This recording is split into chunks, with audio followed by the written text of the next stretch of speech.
Hi hello ನಮಸ್ತೆ ಸ್ನೇಹಿತರೆ, ಇದು ಒಬ್ಬ ಸರ್ಕಾರಿ ಭ್ರಷ್ಟ ಅಧಿಕಾರಿಗೆ 2 ಕೋಟಿ ರೂಪಾಯಿ ದಂಡ ಹಾಗೂ 5 ವರ್ಷ ಸಜೆ ಆಗಿರುವಂತಹ ಸುದ್ದಿ. ಇದು ಭ್ರಷ್ಟ ಅಧಿಕಾರಿಗಳಿಗೆ ಪಾಠ ಆಗಬೇಕು. ಈ ವಿಡಿಯೋದಲ್ಲಿ ದೇಶದಲ್ಲಿ ವರ್ಷಕ್ಕೆ ಎಷ್ಟು ಭ್ರಷ್ಟಾಚಾರ ಪ್ರಕರಣಗಳು ದಾಖಲಾಗ್ತಾ ಇದ್ದಾವೆ, ಅದರಲ್ಲಿ ಕರ್ನಾಟಕ ಎಷ್ಟನೇ ಸ್ಥಾನದಲ್ಲಿದೆ ಅನ್ನೋದನ್ನು ಕೂಡ ಹೇಳ್ತೀನಿ.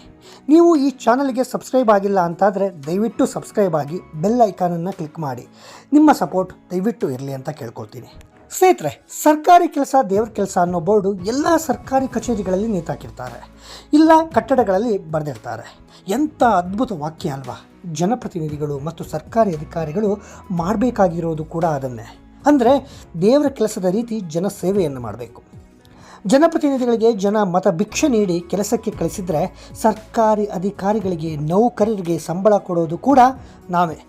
ನಮ್ಮ ಕೆಲಸ ಮಾಡೋಕ್ಕೆ ಅಂದರೆ ಸಾರ್ವಜನಿಕರ ಕೆಲಸ ಮಾಡೋಕ್ಕೆ ಅಂತ ಜನ ಅವರನ್ನು ನೇಮಕ ಮಾಡಿರ್ತಾರೆ. ಆದರೆ ಅಧಿಕಾರ ಸಿಗ್ತಾ ಇದ್ದಂತೆ ಅದು ರಾಜಕೀಯ ಆಗಿರ್ಬೋದು ಅಥವಾ ಸರ್ಕಾರಿ ಹುದ್ದೆ ಆಗಿರ್ಬೋದು, ಅಲ್ಲಿ ತನಕ ಒಣ ಭಾಷಣ ಭ್ರಷ್ಟಾಚಾರದ ಬಗ್ಗೆ ಪುಂಖಾನುಪುಂಖವಾಗಿ ಮಾತಾಡ್ತಾ ಇದ್ದವರೆಲ್ಲ ವರ್ಷೆ ಬದಲಾಯಿಸ್ಕೊಂಡು ಬಿಡ್ತಾರೆ. ಸರ್ಕಾರಿ ಕೆಲಸ ದೇವರ ಕೆಲಸ ಅನ್ನೋ ಬದಲು ದುಡ್ಡು ಮಾಡೋಕ್ಕಿರೋ ಅವಕಾಶ ಅಂತ ಭಾವಿಸಿಕೊಂಡು ಬಡಿದು ಬಾಯಿಗೆ ಹಾಕಿಕೊಳ್ಳೋದ್ರಲ್ಲಿ ಬ್ಯುಸಿ ಆಗ್ತಾರೆ. ನಿಮಗೆ ಗೊತ್ತಾ, ಪ್ರತಿ ವರ್ಷ ದೇಶದಲ್ಲಿ ಸಾವಿರಾರು ಭ್ರಷ್ಟಾಚಾರ ಪ್ರಕರಣಗಳು ದಾಖಲಾಗ್ತಲೇ ಇವೆ. ಗ್ರಾಮ ಪಂಚಾಯಿತಿ ಸದಸ್ಯನಿಂದ ಹಿಡಿದು ಮುಖ್ಯಮಂತ್ರಿವರೆಗೂ, ಗ್ರಾಮ ಪಂಚಾಯಿತಿ PDO ಇಂದ ಹಿಡಿದು DC ಹಾಗೂ ರಾಜ್ಯ, ದೇಶದಲ್ಲಿ ಉನ್ನತ ಸ್ಥಾನದಲ್ಲಿರೋರ ವಿರುದ್ಧ ಕೂಡ ಸಾಕಷ್ಟು ಕೇಸ್ಗಳು ದಾಖಲಾಗೋದು ಒಂದು ರೀತಿ ಸಹಜವಾಗಿ ಬಿಟ್ಟಿದೆ. ಒಬ್ಬ ಬ್ರೆಡ್ ಕದ್ದು ತಿಂದು ಹಸಿವಿನಿಸ್ಕೊಳ್ಳೋ ವ್ಯಕ್ತಿಯನ್ನು ಕಳ್ಳ ಅಂತ ಹೇಳಿ ಈ ಸಮಾಜ ಕರೆಯುತ್ತೆ.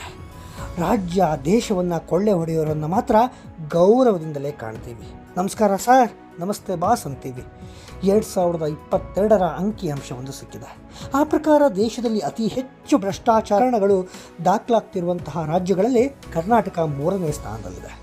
ಮಹಾರಾಷ್ಟ್ರದಲ್ಲಿ 749, ರಾಜಸ್ಥಾನದಲ್ಲಿ 511, ಕರ್ನಾಟಕದಲ್ಲಿ 389, ಮಧ್ಯಪ್ರದೇಶದಲ್ಲಿ 294, ಒರಿಸ್ಸಾದಲ್ಲಿ 287, ತಮಿಳುನಾಡಿನಲ್ಲಿ 261, ಹರಿಯಾಣದಲ್ಲಿ 246, ಪಂಜಾಬ್ನಲ್ಲಿ 227 ಕೇಸ್ಗಳು ಅತಿ ಹೆಚ್ಚು ಭ್ರಷ್ಟಾಚಾರದ ಕೇಸ್ಗಳು ದಾಖಲಾಗಿವೆ.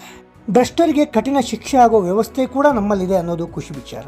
ನೋಡಿ, ತುಮಕೂರಲ್ಲಿ ಒಬ್ಬ ಇಂಥ ಭ್ರಷ್ಟ ಅಧಿಕಾರಿಗೆ ನ್ಯಾಯಾಲಯ ಬರೋಬ್ಬರಿ 2,35,00,000 ರೂಪಾಯಿ ದಂಡ ಹಾಗೂ 5 ವರ್ಷ ಜೈಲು ಶಿಕ್ಷೆಯನ್ನು ವಿಧಿಸಿದೆ.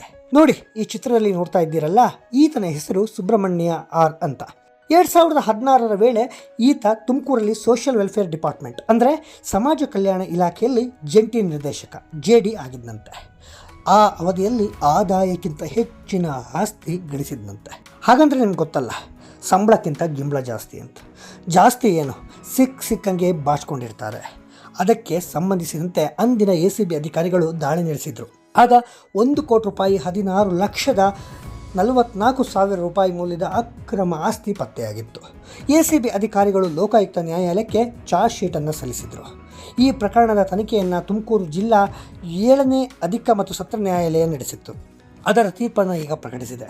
ನ್ಯಾಯಾಧೀಶ ರಾಮಲಿಂಗೇಗೌಡ ಸುಬ್ರಹ್ಮಣ್ಯ ಆರ್ಗೆ 2 ಕೋಟಿ ರೂಪಾಯಿ 35,00,000 ರು ದಂಡ ವಿಧಿಸಿ ಹಾಗೂ 5 ವರ್ಷ ಜೈಲು ಶಿಕ್ಷೆ ವಿಧಿಸಿ ಆದೇಶವನ್ನು ಹೊರಡಿಸಿದ್ದಾರೆ. ಅಷ್ಟೇ ಅಲ್ಲ, ಅಕಸ್ಮಾತ್ ದಂಡ ಕಟ್ಟದೇ ಇದ್ದರೆ 2 ವರ್ಷ ಹೆಚ್ಚುವರಿ ಜೈಲು ಶಿಕ್ಷೆ ವಿಧಿಸುವಂತೆ ಕೂಡ ಅವರು ಆದೇಶಿಸಿದ್ದಾರೆ. ಈ ವಿಡಿಯೋ ಬಗ್ಗೆ ನಿಮ್ಮ ಅಭಿಪ್ರಾಯ ಏನು? ಕಾಮೆಂಟ್ ಮಾಡಿ.